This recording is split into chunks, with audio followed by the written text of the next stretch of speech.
Howdy. I'm gonna walk you guys through how we blocked off a busy road in Dallas, Texas, and shot this spec ad with a real cowboy and a real horse. I'll also talk about how almost everything fell apart the night before the shoot when we were already $2,000 in the hole. Well, this whole idea started with my director friend Shannon sending me a voice memo. What if we did a spec ad for Wayward, and their thing is Urban Cowboy, so like what if we did like a series of videos, like put him in like different situations in the city that like he's a cowboy in the city drinking coffee. Like we put him on a horse and have him like going down the, like not the highway, but like a road, and he had like 4 or 5 cars behind him, like like honking. I thought it was a fun idea. We went back and forth a little bit, and then time went on, and we really didn't talk about it for several months. And then out of the blue, I got this text message, and we had this conversation basically where I ended up assuming the producer role and funding most of it, as well as the DP role. And from there, we just kind of hit the ground running entirely with this whole project. We knew there'd be other expenses with rentals and location fees and stuff like that. So we ended up setting aside $1,000 to spend on this project. So like I kind of alluded to earlier, this became a lot of work, way more than I ever expected, but it didn't really start out that way. It seemed like things were coasting at first. And so let's backtrack a little bit and let's talk about our location scout. I'm out of film. This part was pretty fun. My wife and Shannon, we drove around Dallas and just looked for locations that made sense. We ended up finding a general area and just stuck to that area and drove around, kind of assuming that it wouldn't be too busy of a road where we couldn't block it off. And then we got to the point where we found this location. We took previs shots and loved it and decided that this was the spot we wanted to film at. And so we wrote down the address and kind of went from there. Now the submission process was much easier than I expected. It was outlined very nicely on the Dallas Film Commission website. I went straight to the city of Dallas, created an account, submitted, and boom. All we had to do at this point was wait for everyone to approve it, and we were good to go. Or so we thought. Gear we ended up using was my Fuji X-H2S, Contax Zeiss lenses, my wireless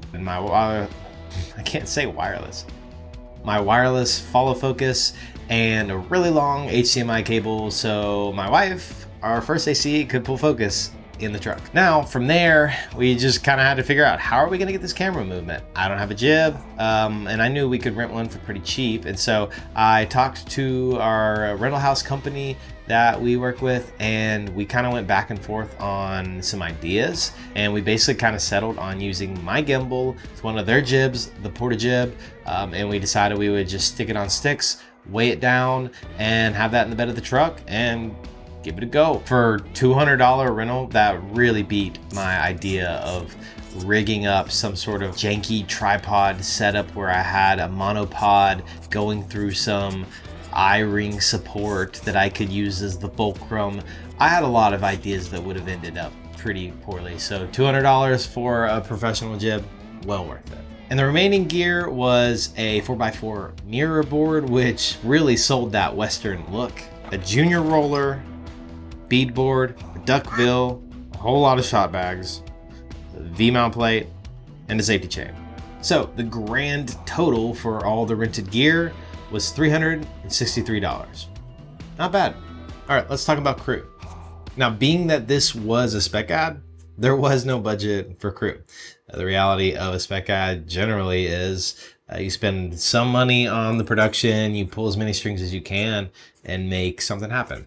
With our $1,000 budget, $500 for our talent, the horse and the cowboy, and $363 for the gear, there was not much left over. But there was $250 left for Crafty and lunch. We knew we'd have to get a pretty ragtag group of people, just knowing that people that are super experienced are not always willing to work for free for the cause, and I completely understand that.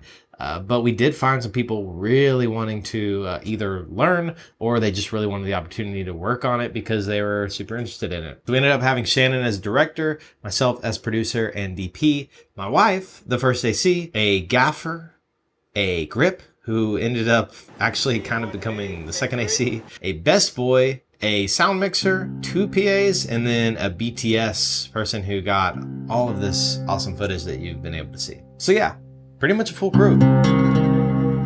So now the permit, let's move back to that. Permit was a struggle. There was tons of emails back and forth and phone calls. I probably received a phone call every single day. A lot of the times it was just like a little thing here or there that needed to be adjusted, but it was a lot of work. So at this point, I found out that I also had to hire police for each intersection, and I started to get a little nervous because we are at max budget.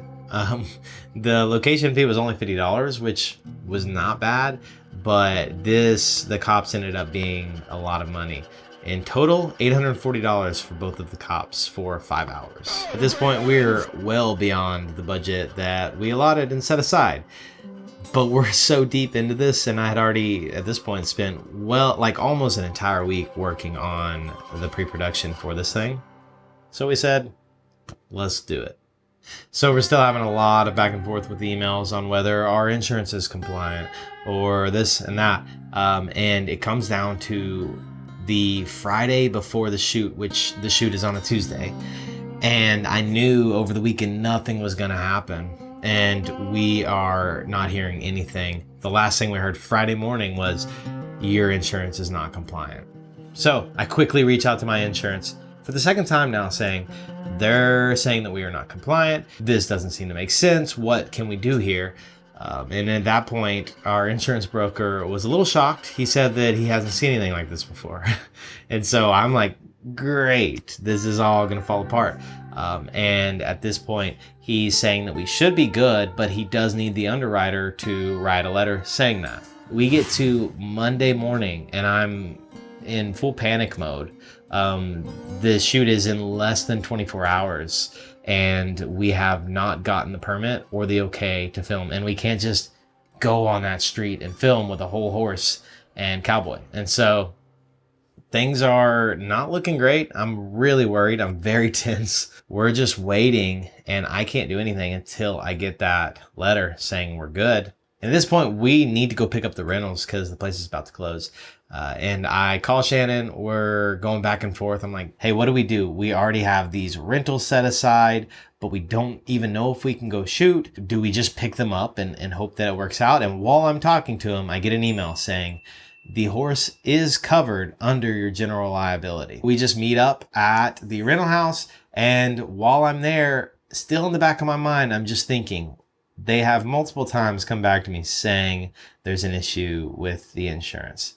So I'm also kind of just bracing for the fact that that might happen again. So after we pick up the rentals, I'm driving back and I get a call from the city saying we are good to go. All I did in the car, this is very unlike me, if you know me, I just screamed. I didn't know what to do. I let out this absolute yell because I was so tense and overwhelmed and frankly, like kind of scared. I did so much work. And at this point could have wasted 2 full weeks for a non-paying job, a job that I'm in the hole on. And it worked out. All this hard work and it's finally going to happen. So that was the journey leading up to our production day. Basically on the morning of, we load up, we head all the way to Dallas and we meet our cops that are super friendly. And we go ahead and start setting up. Everything's running smoothly. We set up on time. We're about ready to roll when we had scheduled that. And we are still kind of waiting on our cowboy. Funny story is, we set this whole scene up as an urban cowboy, someone that's stuck in the city, that's not used to the city. And our cowboy literally rolls up to the coffee shop, not the location we sent him, and walks in with his horse trailer parked right outside. Oh, are you on the horse right now? Oh, okay. All right. Well, let me see real quick. Hold on one second. And the best part of this all is like that fits perfectly into the script with this cowboy. So we directed him to where we actually were, and then we were ready to do some practice runs. It's like you use car more that way. Yeah. This car more that way. Yeah. Mine's. I can even come a little bit more on this one. Yeah, you can cheat it. Yeah. Let me. So then boom up. Let's see. Let's see if we can see. We may not be able to. Did all of our practice runs, and after doing a couple, we realized we needed to shift the tripod legs just a little bit so I could get a little bit lower on the jib. And this is where we almost lost our entire setup. Had this happened, we not only would have lost like $2,000 of money because everything would have broke, but also my owned gear, which was about $4,000 to $5,000 worth of equipment as well. And so fortunately we had a crew that immediately stepped in and caught the jib as it nearly fell. And we were pretty much ready to rock right after that. Well, first I had to change my pants because that was frightening. That was terrifying. Action. Action in. And action hard. Way too fast. All right. Cut. Stop. All right. Let's put it in reverse. So we'll have to go half that. So we did this take 15 times. On the 14th, we were like, let's go. That was it. Fortunately, we called out, let's do one more for safety, as you always should. And of course, the 15th take was actually the best take by far. Like 14 actually wasn't near as good as we thought it was. And so one more for safety saved us. It will always save you. Always do one more for safety when you can. Drink.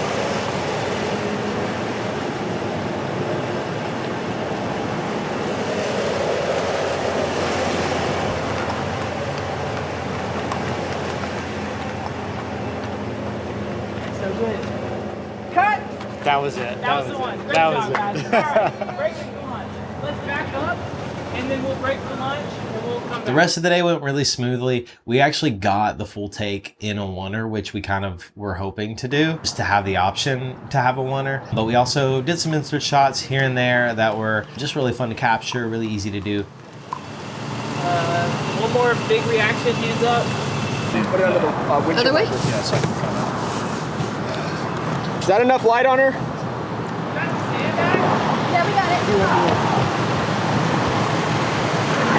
I'm trying to think, is there anything else? We don't want to say that if we're not sure. Might. I think that's it, guys. So I don't want to be annoying. That's a wrap on the Wayward shoot. Is it Chick-fil-A wrap? Chick-fil-A wrap. Whatever kind of wrap you want, bro. Wrap. That's a wrap. On to post.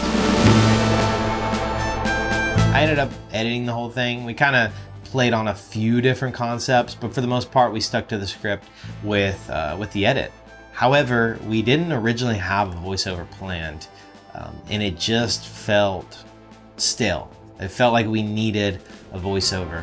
And so then I sent it to my actor friend, who immediately just like threw on this really cool voiceover, and we were like, yes, that is it. In the Wild West, the only thing worse than a bad cup of coffee is spilling the good. Spilling the good one. Yeah, you know what I'm saying. So at that point, once I finished the edit, I sent it over to the sound mixer, sent it over to our colorist, and we were pretty much ready to rock. We did end up sharing it on social media, and that was how we let the company know, because they never responded to our email, which we kind of understood. They might be busy. I'm really glad I did the whole project. It was not easy to shoot from a DP standpoint, figuring out how we could do that on a low budget, and it was not easy to produce from a producer standpoint. How can we do this on a limited budget with a real cowboy, with a real horse, blocking off an intersection in a major city? So, like I said, it was worth it. I learned a lot. It's on our portfolio, and it really, I think, stands out as work that we want to do and want to continue to do. So I hope it's something that you were able to learn from with my experience and my walkthrough on this. If you have any questions, leave them in the comments below, and you can check that video out here. Catch y'all on the next one.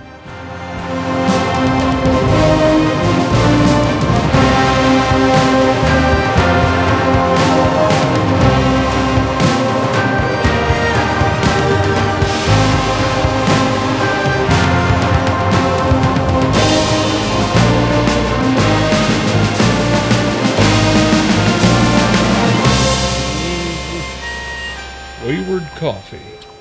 A good coffee company. Easy does it.